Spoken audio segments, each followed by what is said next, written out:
Should we have a moment of silence for the fact we're finally getting to Era 2? Hello, everyone, and welcome back to Cosmere Connections. We're a collective of book-loving, nerd-eating Brandon Sanderson's Cosmere series. From book 1 to book 16 million, we'll be uncovering every secret connection there is to find. On our show today, we have Swiggity Swoo. Hey, it's been 300 years and the best performances can only be performed once. So glad you guys could tune in. Ooh. John? Eat 36. Okay. We finally made it to Era 2. It only took us how long, Reader? Oh, give me a minute. I'll get into that. And I'm ReaderWarrior. And today, that was a segue for trust you. me, I spent a... thank you. But I have a format, and when it goes off the rails... People today... die. People die! That's what he was going to say, folks. The best performances are the ones you can only do once, and I have to do it this once every single time. Today, we are returning back to schedule to the Mistborn series, and we will be covering Mistborn, the Alloy of Law Prologue. And before we get into that, before we get into the main story, I got two things. The first one is Cosmere Connections has now celebrated its 3rd birthday. Woo! Yay! Happy birthday to us! And we have now achieved a total watch time of 758 hours, which is a little over 31 days. That's crazy. 111 subscribers. We have passed the 3-digit mark. We have posted 138 hours, which is about 6 days worth of content, and we have over 11,000 views total. Nice. All right. So thank you Moving very much to on everybody listening and watching. Yeah, thanks to everybody who's been watching. That's awesome. Now going back to the book series. So we have got the prologue. But before we do the prologue...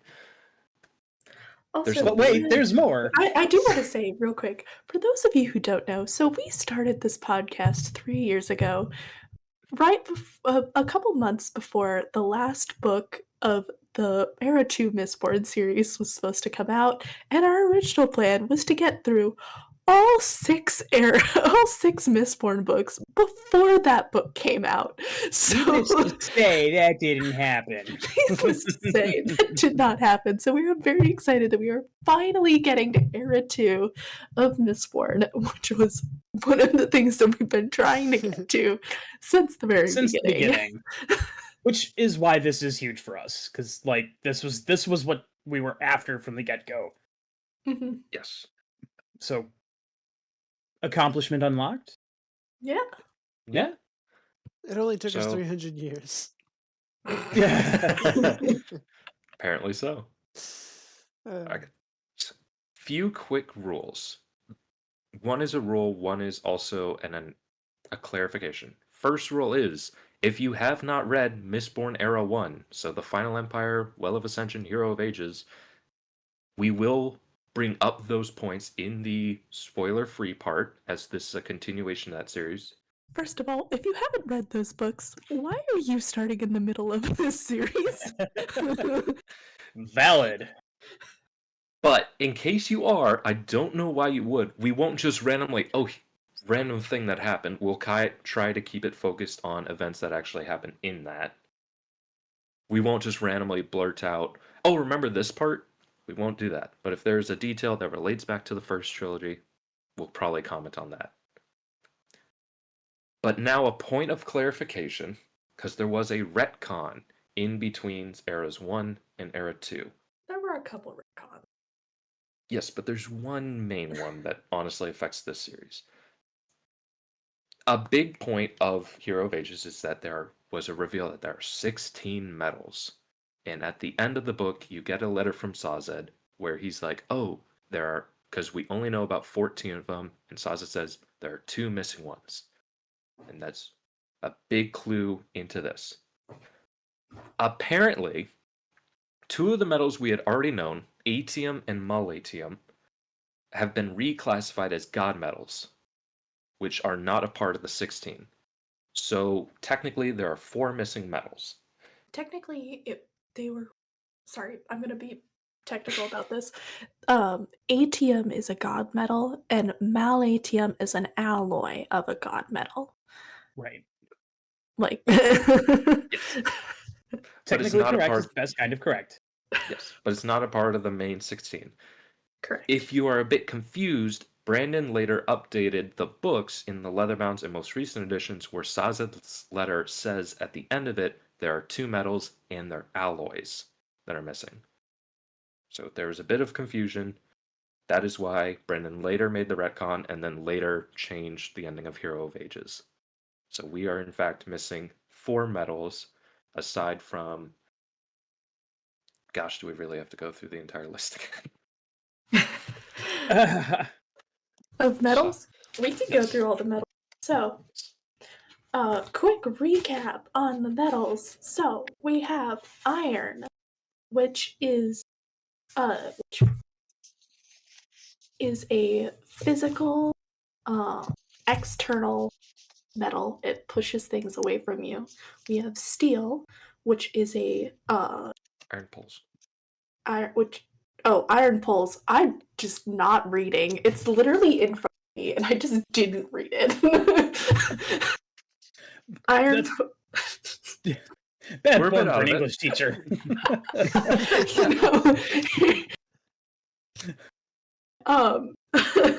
Iron poles. Steel pushes away from you. Tin is physical, internal pulling. Doesn't actually matter. Yeah, that's just fun. It is, yes, I agree, but it it increases doesn't actually your senses. Pewter increases your physical abilities. Zinc riots your emotions. Brass soothes the emotions. Copper hides allomantic pulses, and it also protects the user from being affected by soothing. And bronze allows you to hear allomantic pulses. So, and then we have gold, which reveals your past self. It's kind of weird.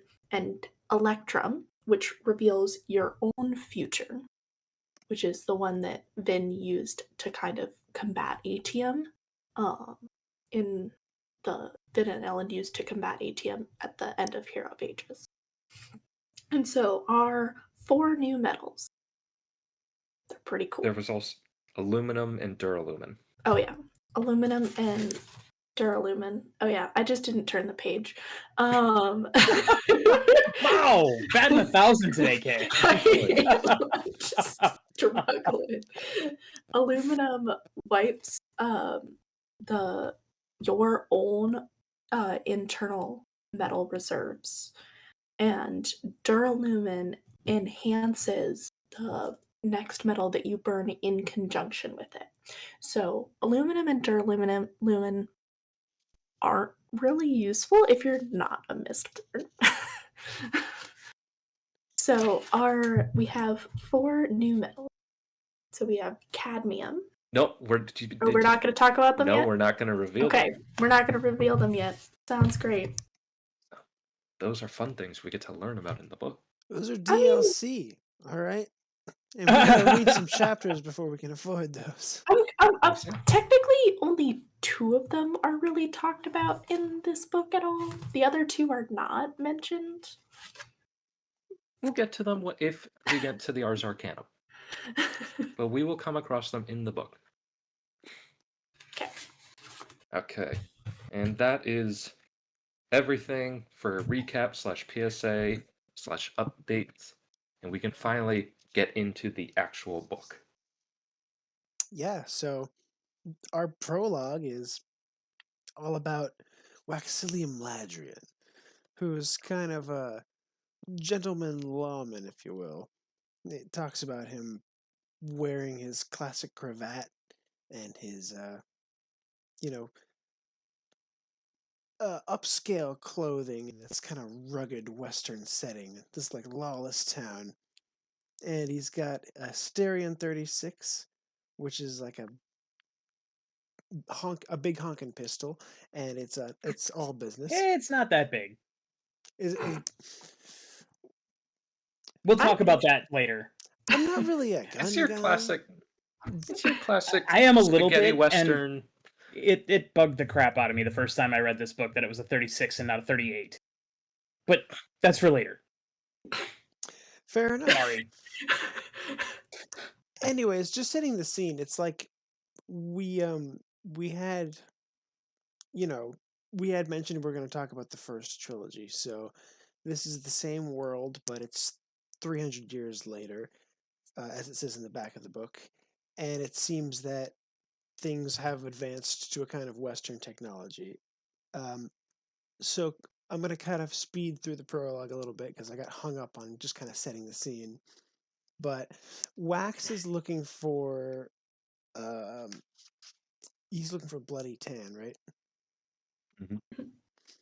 And he activates this ability that we mentioned when we were talking about the metals, where he burns steel and he can see the steel lines, and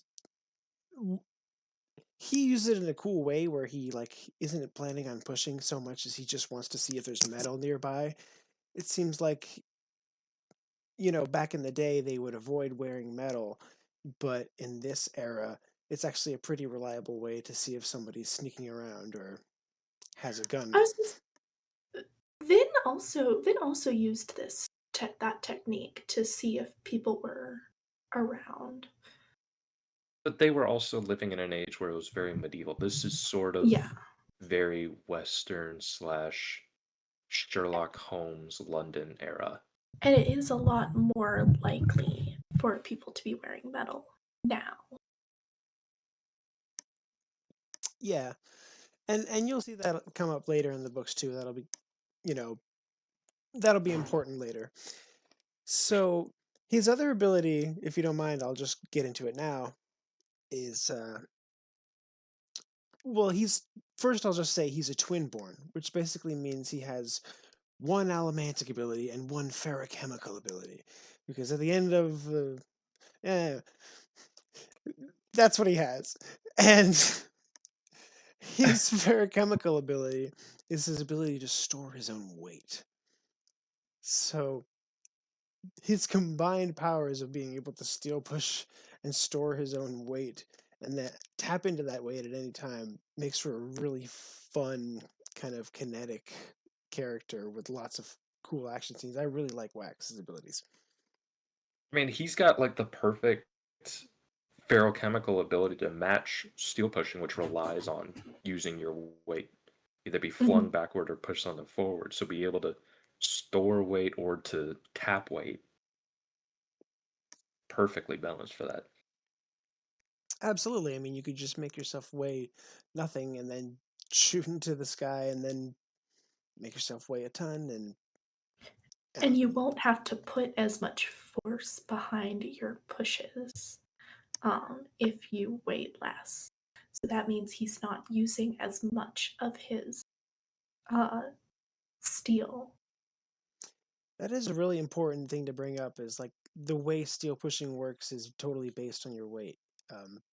And you're anchored so much by your weight. If you push on something that weighs less than you, it will move. And if you push on something that weighs more than you, you will move. So, again, a really powerful way for him to combine his abilities. But the steel pushing lines that he's looking for aren't super effective if somebody has a bow and arrow. And provided they're using stone arrowheads. Right, and somebody just happens to have that and is pointing it at Wax, but they are luckily taken out by a gunshot.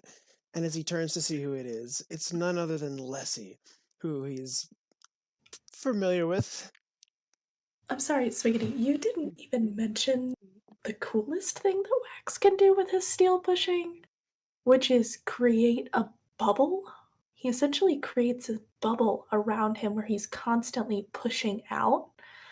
with his steel pushing enough that if something high speed, say a bullet, is flying at him, it gets deflected off of its path, Yeah, totally. which is like really interesting. It's really cool, and it's a very different way that we haven't seen before with steel pushing. And It's sorry. well, it's kind of setting the pace for a new way. We see some other powers that take this form later on too, and it's kind of setting the pace for we're gonna see things that we saw before, but they're gonna be more advanced or different. And it is a really cool power, and it's also kind of very era appropriate, where bullets are flying at you. Mhm. And that's what I was gonna say, is the fact like this is now a world where metal is common. It's used everywhere. Vin probably would never have developed this ability because there would have been no reason for her to need to deflect metal coming at her at all Also, times. also, coins do not go as fast as a bullet. So, like, there would be no reason for her to necessarily have to do that as much because, like, generally, if someone shoots a coin at her, she can either, like, she senses it and notices it. She would be able to sense it and notice it coming at her and deflect it that way, or she could just move. Like, she would have time to move. With a bullet, the bullet's moving too fast. Like, as Wax says in the prologue, he's like, by the time that you hear the gunshot, you don't have time to dodge.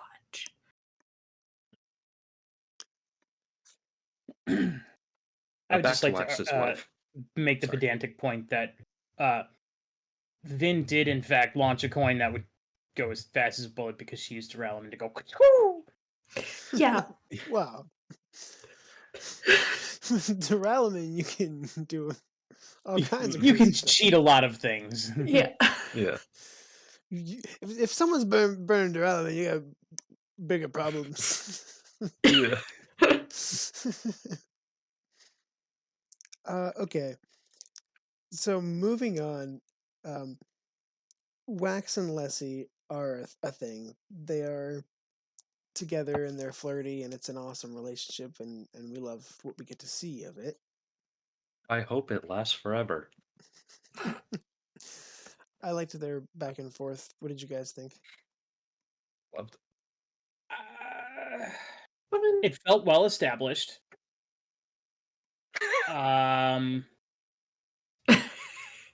Yeah, that's really about all there is to it, I guess. Fair. Yeah, so they kind of move inside together to avoid getting arrows shot at them. And I'm kind of drawing a blank here. I need some They help. split up. They go aside and they decide to split up because they're trying to figure out where Bloody Tan is. They know he's in this city, in this town somewhere. They don't know exactly where he is. So they decide to split up. Wax says that he's going to try to meet up with two other people that they're working with, Wayne and I can't remember the other Barl. person's. Huh? Barl. B-A-R-L. Barl. Barl. So they're going to meet up with he's going to try to meet up with them. He doesn't end up meeting up with them. He instead finds this like cellar that the ladder that goes up that would lead down has disintegrated, but it looks like there's light down there.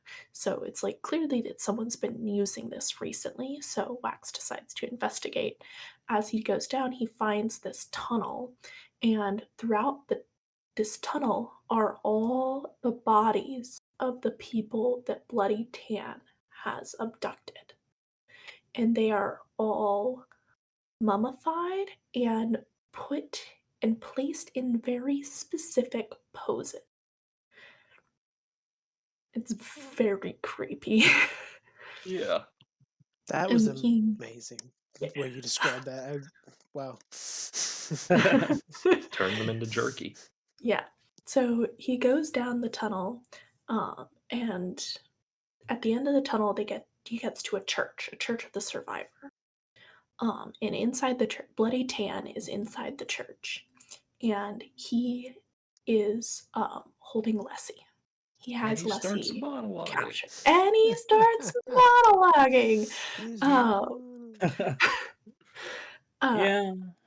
Yeah.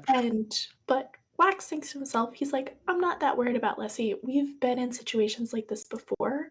We know that like we have an agreement that we're not gonna let essentially the bad guy like take us hostage and use us against each other like that to try to prevent us from shooting. Like, you're still gonna shoot even if we're here. Apparently, like, this had happened in the reverse a few weeks ago, where Wax was the one who was captured and Lessie was the one who had to shoot. But so Bloody Tan is monologuing, you know, he's just talking. Monologuing. Yeah. And so Wax looks at Lessie and she essentially nods at him. She doesn't nod, but she gives him a signal, telling him to shoot. And so Wax shoots. And the second that Wax pulls the trigger, Bloody Tan moves Lessie into the path of the bullet.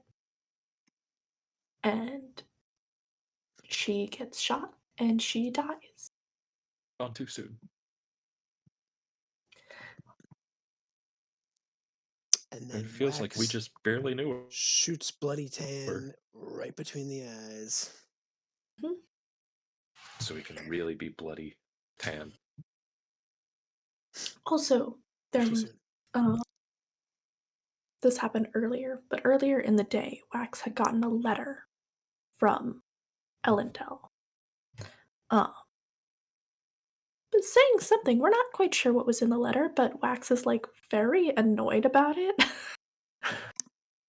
About the fact that this letter has come to him about his basically setting up family.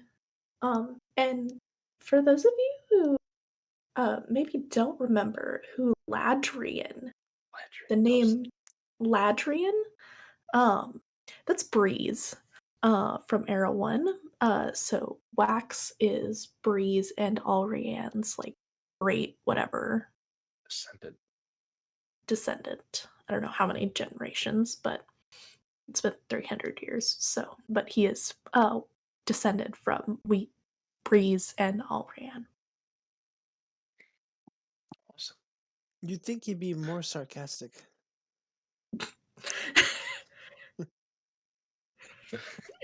Yeah, you really would, wouldn't you? Apparently gets... absolutely nothing like Breeze. He's very straight-laced. He's the complete opposite of them. Gosh, if you ever met Breeze, you would punch him. Oh yeah, 100%. Thanks, Kay. You really saved my ass.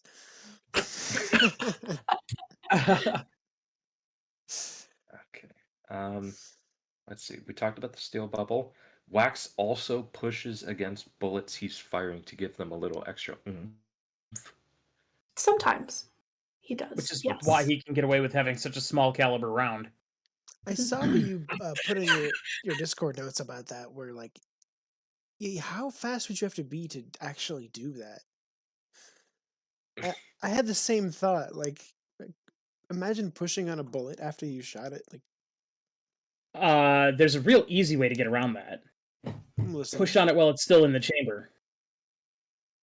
Then when you fire it, you're already pushing on it.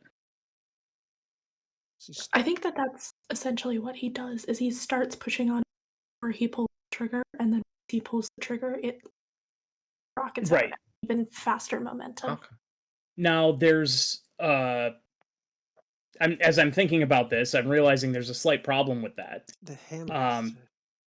Because if you are applying a force to a slug, and then you fire it, the force that you're applying to it as it's flying through and then therefore out of the barrel is going to change its trajectory and really screw with your aim. So realistically doing that probably, from a physics standpoint, not going to be your best friend if you're trying to hit a target. But it sounds fun. Let's see. What I think would be cool is if he was kind of like using it to curve the bullet. Yeah, that would be fun. Like if he uses cool. the push to kind of like nudge it around a corner or something. Right. Or Magneto-like. That would be pretty cool. That could be fun. Sanderson. That could be cool. There's plenty of time for it in year 3. Let's see. We get the first ever canonical term for ferrochemical ability, skimming, which is when you decrease your weight. the When ferrochemical ability. Skimming is what wax does. It's storing weight. Is a skimmer, someone who is able to store weight. Other fun references. The town is named Feltrel, which is a reference to Felt, Ellen's investigator spy person that he uses on Vin in book 1. Wax curses rust and ruin. He goes to the survivor's church. Oh, I did think this was cool that so that when Bloody Tan is monologue that he talks about, this might be what you were gonna say soon anyway, reader.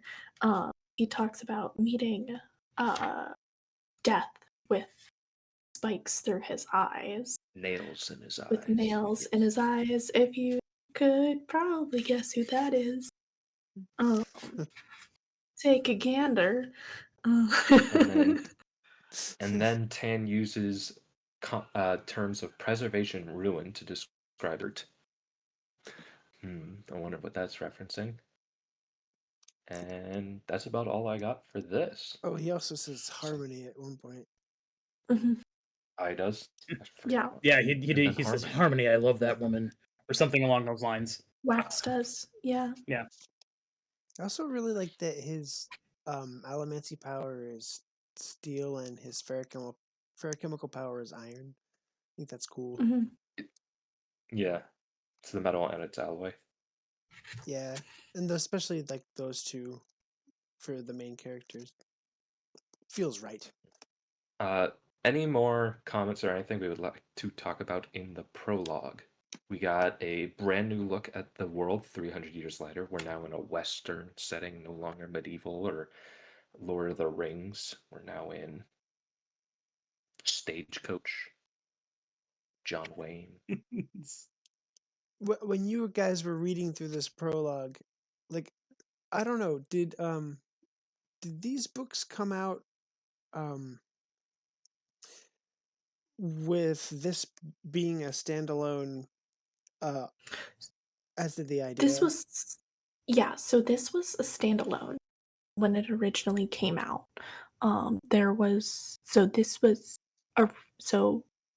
Sanderson, for those of you who don't know, Sanderson originally planned for the Mistborn books to be a trilogy of trilogies. So he had the first Mistborn trilogy, he was going to have the second trilogy, which was going to be like 80s era, and then he was going to have the third trilogy, which was going to be far future sci-fi, space travel kind of stuff. That was the original plan for the Mistborn trilogy. Then he wrote Alloy of Law, and it takes place in Western. If you didn't notice, that was not the 3 eras that I stated. So when this book was originally released, a lot of people were referring to it as Era 1.5, because it was not originally supposed to be one of the eras of Mistborn. It got added in, so kind of the whole trilogy of trilogies thing got kind of kicked out the door, because there's 4 books in this series as well. And there's now going to be at least 4 eras of Mistborn, if not 5. He might add a cyberpunk in there. Talking about that a little bit. So, He but should he do- wrote this book and he liked the characters so much in this book that he wanted to talk more, and he also has talked about how he realized things that he was planning to have happen in the next era of Mistborn, now referred to as Era 3, that he wanted to set up in this book, in this series. Having read through this whole era too, it feels super essential, and it's crazy to imagine a world where these books didn't get written. And I have to say, going through the prologue, it doesn't do a bad job of setting things up. It's maybe not as prophetic as like the beginning of, say, Final Empire, where you're having these crazy things that'll pop up later. But I think, it does a really, really good job of setting the tone for what it is, and it gets you intrigued. And how do I put this? I just lost my whole thought.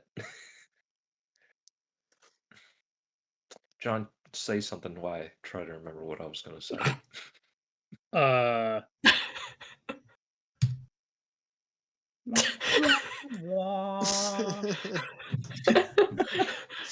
That's what it was. Thank you. I just needed the sound effect in my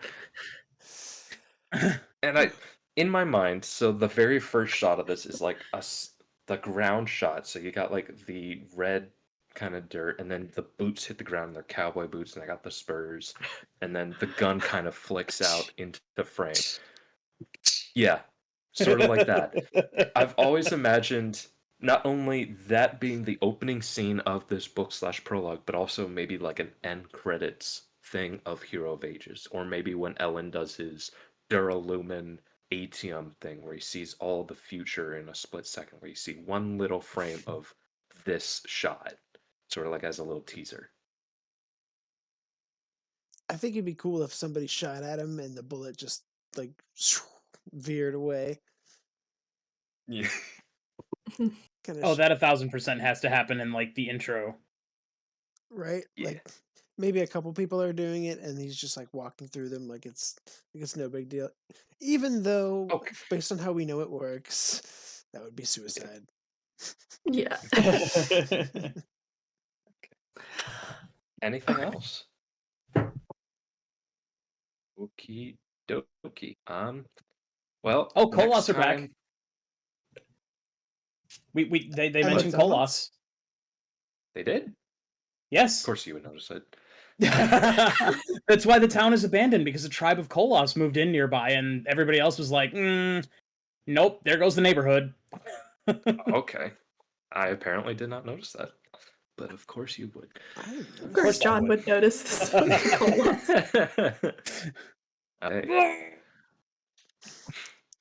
Well, next time we're going to be continuing the Alloy of Law, and we're going to be doing chapters 1, 2, and 3. But for now, it is time to head into the spoiler realm. So if you have not finished this book, the entire series, or potentially the entire Cosmere, then we recommend that you stop here, because it is likely everything and anything. If you are caught up, feel free to stick around, because it is likely we will bring up details one may have missed, or plot threads still yet to come. Forget to subscribe. Don't forget to subscribe. I don't know where the accent came from. Don't forget to subscribe, leave a like, star, heart, or whatever it is on this podcast, and don't be afraid to comment your own thoughts and predictions. We would love to hear from you. You can find us on our socials via the link tree in our description.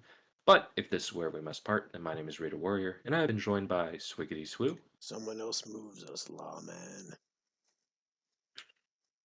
John. Do you feel lucky? K and K. Have a good one. And don't forget, there's always another connection. Bye.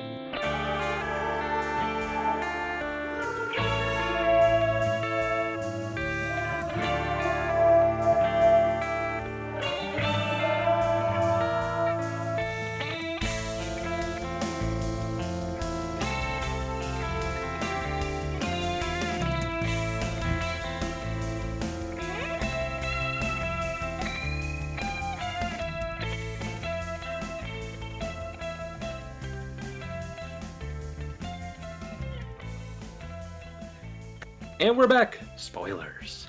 Spoilers, I real quick need to say this. Wax literally does change the trajectory of a bullet, I'm pretty sure, in this series. Yeah. Yeah. It does it a lot. I was like, y'all were like, wouldn't that be cool if that happened in Era 3? I was like, it literally happens in this series. What are you talking about? He curves it like wanted. I don't remember that. That's awesome. Yeah, he does. Yeah, he curves it like in the bubble, though, not like around a corner. Yeah. Oh. Yeah, nobody's that good. Well, that's what I want. Well, you'd have to have iron to do that. You're right. Steel and iron. But preferably. Yeah. Okay. Because you'd have to fire and then move.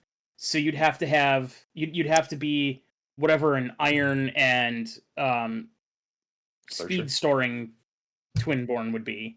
Steel runner. Steel runner, that's it. So you'd have to shoot your gun, steel run faster than the bullet to a new location, and then pull on it to change its trajectory. I mean, theoretically, you could do the same thing with steel pushing. Yeah, I suppose you could if you were a steel runner, and you just have to. It would just go in a different.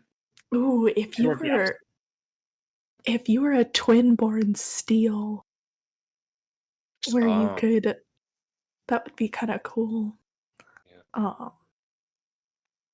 If you could, just like if you could store so you would store speed in your steel mind and then burn it as well, like being able to access that like extra investiture would be kind of cool.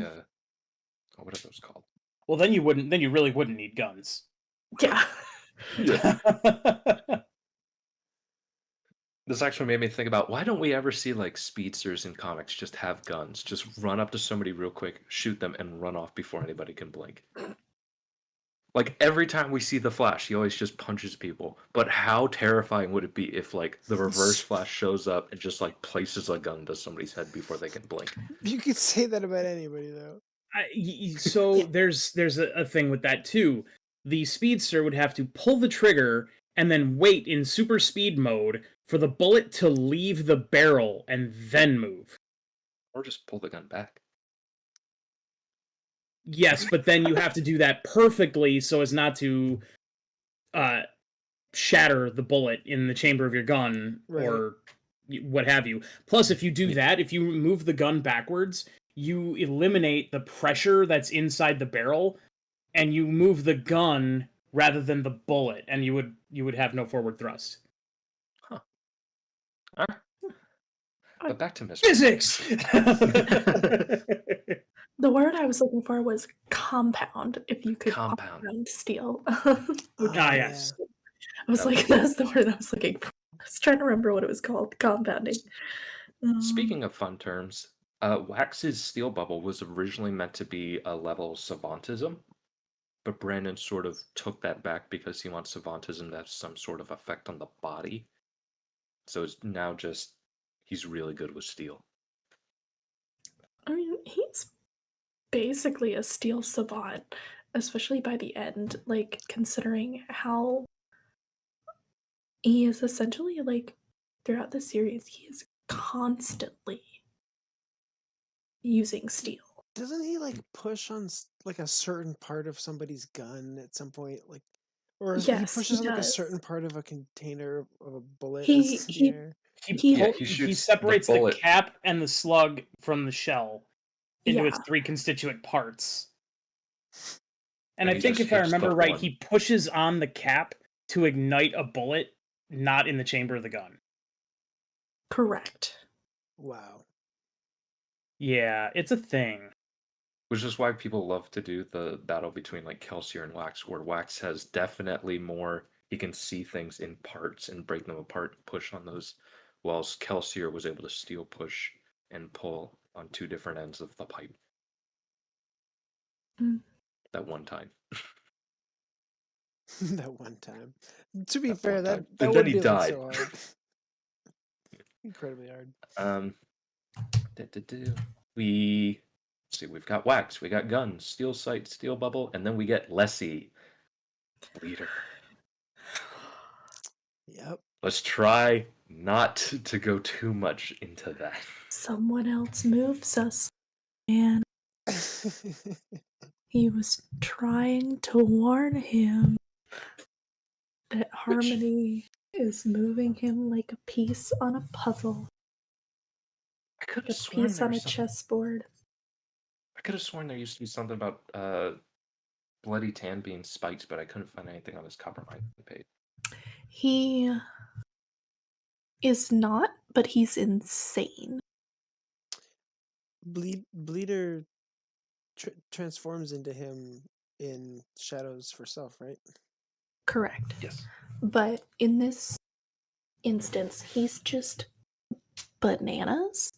So, as we saw in the original Mistborn trilogy, being bananas does in fact leave you open to influences. True. True. True. It's a well-known fact. Yeah. But but we don't have Ruin anymore, so that's good. It's a well-known fact that being cuckoo bananas gives you access to God Radio.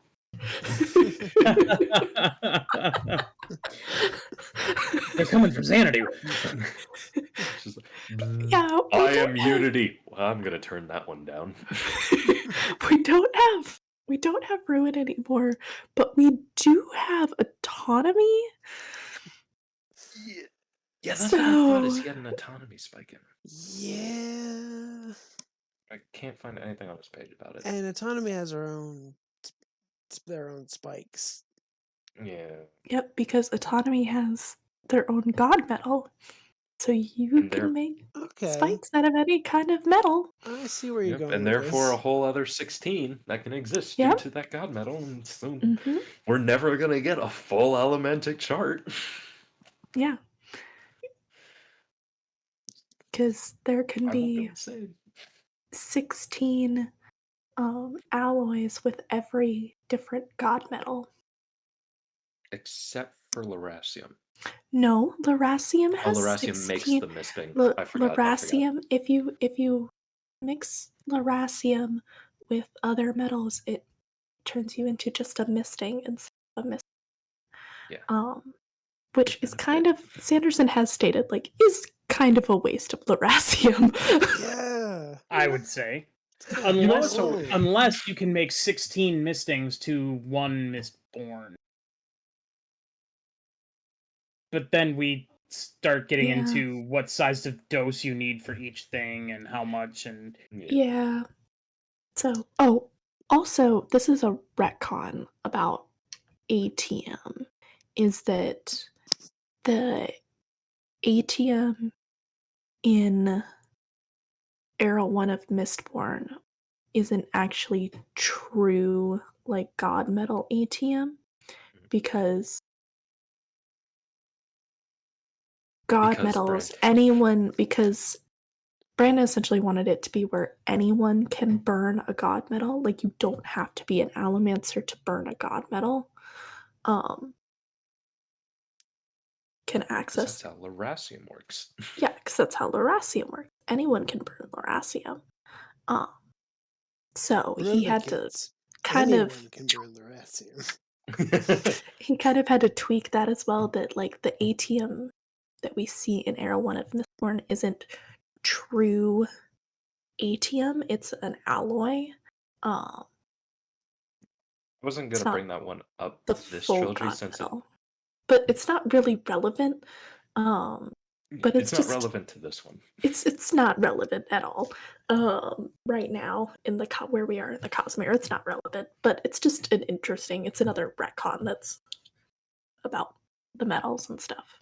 Depending upon what's revealed in Era 3, I might bring it up when we get there, but yeah, no, I mean I didn't see a point. It's really such a minor thing right now. It's not super relevant to anything. This is kind of a strange question, but where are we? Like for anyone who doesn't feel like looking at like the date of this video or podcast, like where are we with releases? Okay, so Isles of the Emberdark Isles of the got just released. Isles of the Emberdark just came out. So the front 5 of Stormlight Archive are right now. The Ally of Law, Era 2 of Mistborn is completed. Sanderson is currently in the process of writing Era 3 of Mistborn, as well as the Elantris sequels. Those are future Cosmere books that have not been released yet. So where we are currently in the Cosmere, this retcon is really not relevant. Oh, I forgot to bring up the timeline. Shoot. Oh yeah. Well, maybe we'll get into it next time. It seems like you'd want to do that on the non-spoiler section, right? Or I don't know. Well, yeah, I meant to do that at the beginning. Okay. Well, there will be time in the future. I might just ask Swiggity to put a little PSA at the front about reading this one if you want to do it in chronological order after Front 5 of Stormlight. Let's see. We also get Wayne is referenced a couple of times. He's referenced once. Well, he's referenced twice. Lessie references him, and then Wax references the fact that Wayne and Barl are somewhere else in the city. You want to test me up, Mistborn, K? Wow. Oh, 0 to creepy AF in 0.0 seconds. We're already here. Reader, you want to test me? I miss you guys. You want to test me on this one? That's really the question you should When it doesn't come to magic, yes. Comes to counting random things for no reason, yes. That's why I have Barl written down, purely because that was called to attention. And what's with the stupid red glass? It's never brought up in any of the series ever again. Who cares? Oh my god, right? It's just a way for the I think it's just how the people in that group like differentiate each other. They all just carry shards of red glass in their pockets. I get that, but it's just I think I mentioned this like a long time ago when we first started like the Final Empire, but there's some like thing about fantasy books where like in the first chapter there's always some little detail that the author was like, yeah, this is gonna be a thing, and then never gets brought up again. Yeah. This is that. Yeah. Let's see. We get to Twinborns finally. Yeah. Okay, now Kate, you can dunk on me. So, because apparently this is because the elementic gene and the chemical gene can mix, and it has been surmised that a full-born can exist, a full Mistborn, full ferochemist. Could there be a full Mistborn with one ferochemical ability, or a full ferochemist with one elementic ability? Presumably. Yeah, presumably. Okay. Because they're not like they're not mutually exclusive in any way. Yeah. Yeah. Okay, cool. That was my question.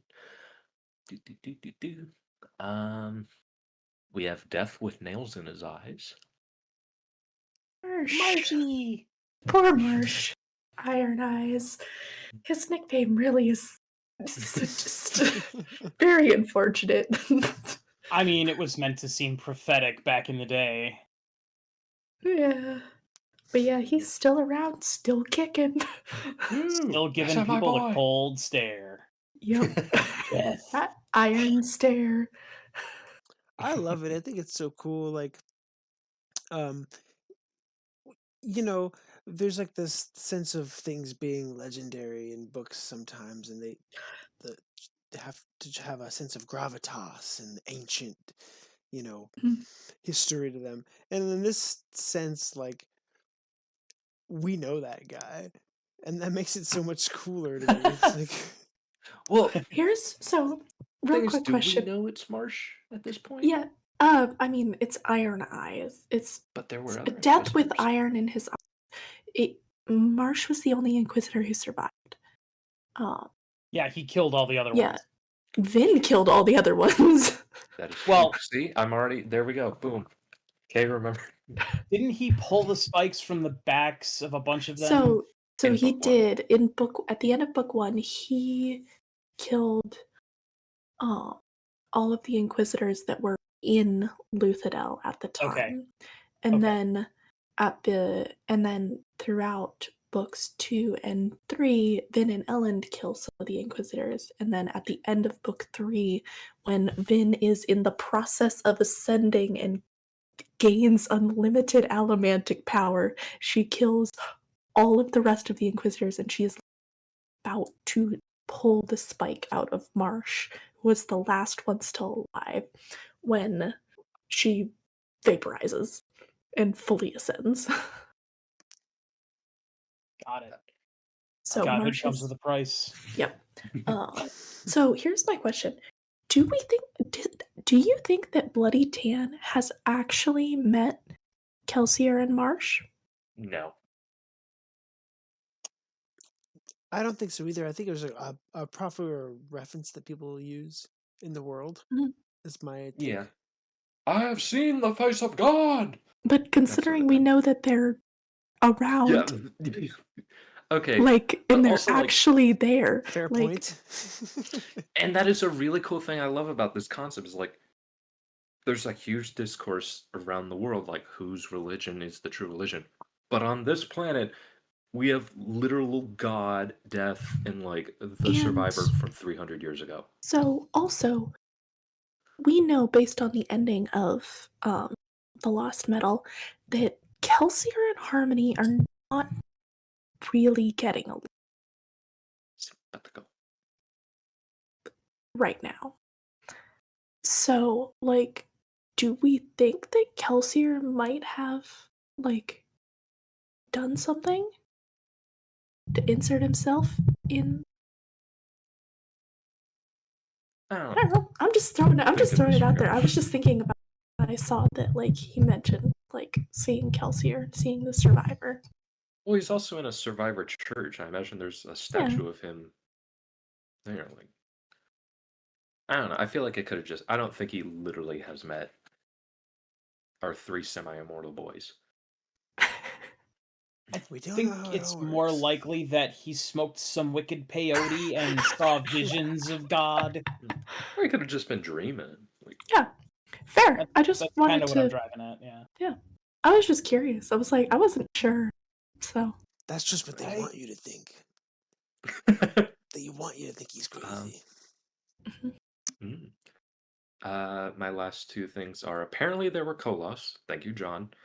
Welcome.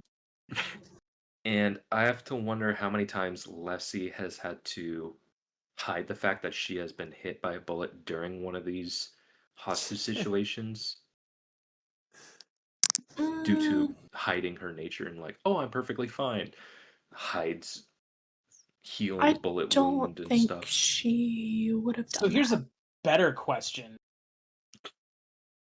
How do we think she got around the inevitable broken bones that would have happened during these shenanigans and hijinks? She could have gotten replacements. I mean, they're in the roughs. Wait, if you get like a replacement femur as a Khandra, does your leg change to somebody else's leg? No, Not because really. They've kind If of it was a grown in different skill beyond size. that. we see with Melan that like she changes out her bones on a regular basis and is still Melan. Like she might like be like taller or shorter or whatever, like, but she's still like Okay, and fair. so. But let's just- just say that Wax and Lessie are out on, a roundup, and Lessie takes a shot to the elbow, and it shatters her. Clavicle. That's not part of your elbow, but sure, whatever. I was thinking She for some takes a reason shot okay. that shatters a bone. It's not your elbow. For some reason he said elbow, but in my mind it was like hit right here, and I give it. Biology, not reader's strong suit. Yeah, so he shoots him in the foot, and her hand starts to hurt. So now she has to go around pretending that she's got a broken bone. Meanwhile, she's fine because she's gotten a replacement. Or she's just stuck with a permanently unhealing bone. I feel like she could get a replacement fairly easily. My question was more so, do we think there were times where she had to, like... Oh no, I was extrapolating on what you were saying. Yeah. You were reader.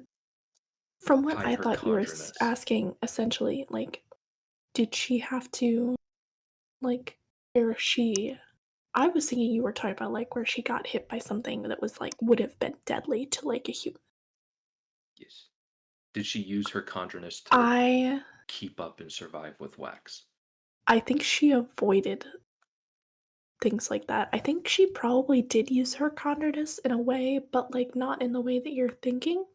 I think that she probably used her conjureness in a way like where she could manipulate muscle groups to allow her to like run more, be stronger, like in ways like that. So than like manipulating her healing. Okay. That's all I got, other than the question of how long do you think she pretended to be dead? Until Harmony let her up. Yeah. Because if we remember at this point, Harmony is fully controlling Lessie during this scene. Mm-hmm. Because Lessie would not like.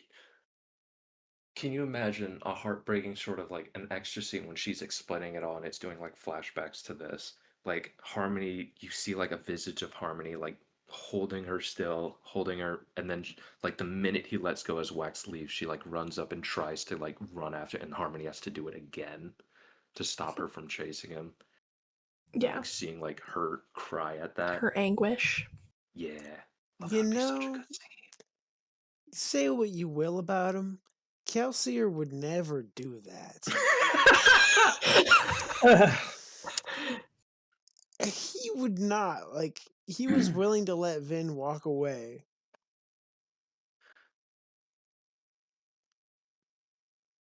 When he needed her. Like, okay, but that's true. Kelsier only wants you on his team if you 110% on his team. Yeah. Sweetie, I can find no argument against the specifics. I just like, he's manipulative, but he's not, you know, he gets your manufactures or gets your consent somehow, but he doesn't, you know, manhandle. I don't know. Yeah. But He also won't force you. He would never do that. He won't force you. He wouldn't force you to be there if you clearly have expressed that you did not want to be there. Yeah. If you did not agree to it. Okay. Except for like with the Scott Rebellion, where like that was more like a safety. And Yeaton's bad attitude. They needed some kicking in the can.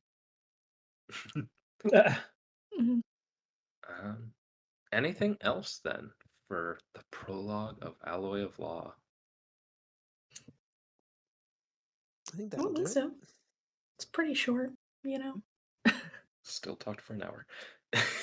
Listen, we only talked for an hour. That is fairly impressive. Maybe I was on the right state of mind doing these shorter episodes. We will see. Well, that's going to just about cover it for this episode. Thank you so much for joining us in our ramblings and predictions. This has been Cosmere Connections, and we hope you will tune in next time. With a bigger gun. Remember the face of your father. Bye.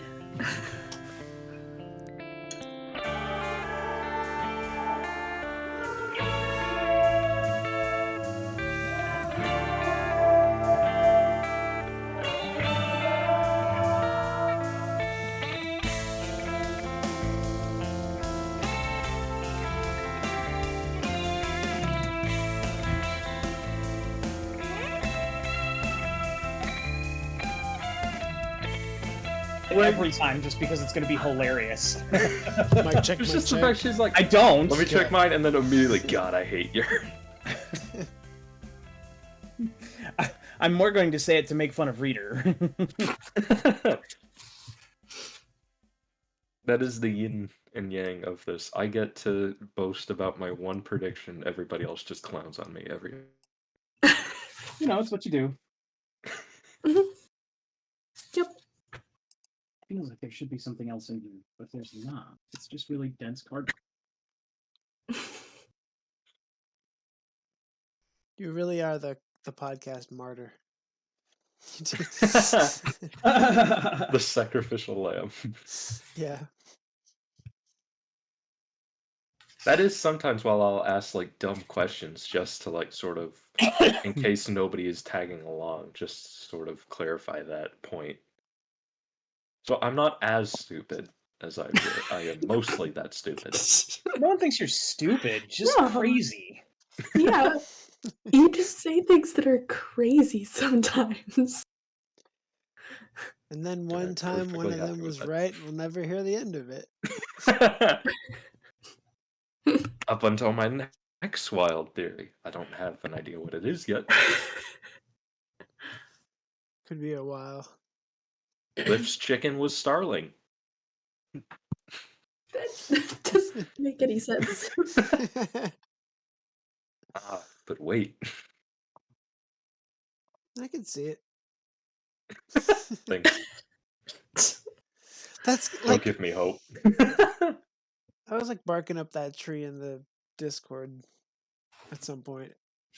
I think you said something about the chickens.